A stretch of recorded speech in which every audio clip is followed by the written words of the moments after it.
Demək, o vaxtı bunlar Lefortova'da olanda Etibar Məmmədov, Rəhim Qaziyev.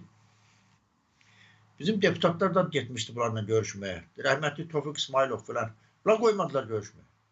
Bir gün də deyib, bir də yönündə o qumarbaz Tahir var idi, nə vardı? Onlar gəliblər də, SSR-nin Moskvadakı, Lefortova'da.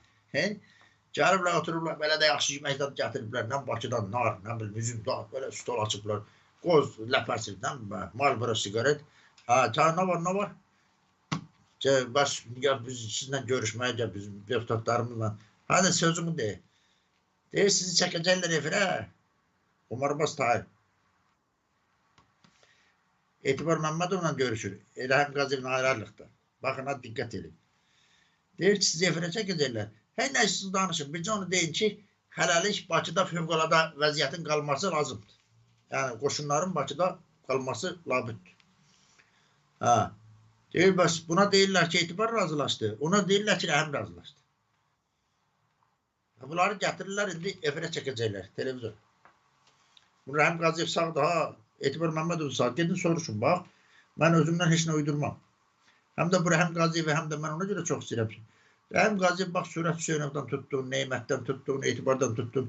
Heç birindən də bugün, yəni, belə normal, yəni, salam məlislə yoxdur ortada. Amma heç vaxt onların o haqqını danmadı. Yəni, görülmüş bir iş varsa, onu da demək vacibdir, nəsə.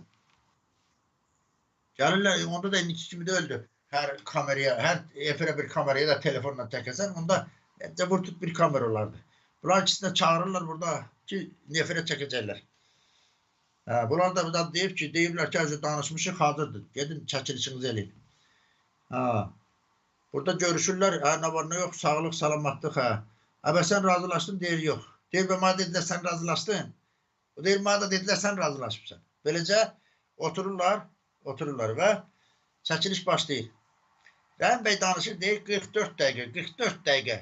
Etibar Məmmədov həm də rus dilində. Biraz da Etibar bəyin dili şirin də. Bu imperiyanın o başından bu başına da filanlamamış yerini qoymadı. Da heç nə yox. Deyir, mənə gələndə daha baxdım ki, danışacaq bir şey yoxdur məndən. Dedim ki, elə onu dedim ki, bu Qarbaçov evdə bir arvadını idarə eləyənməyən kişi bu boyda imperiyanı, dövləti idarə elə bilməz. Gedin, ona başınıza çayra qırın. Bu tarixi faktdır, bunu hər kəs bilsin. İndi bunlar danışırlar, bəziləri, Lefortovadan salamat adam çıxmaz. Elə bil dədəsi, babası Lefortovadan gəlib, ya da özündən bilmir orada. Yəni, belə şeylər var,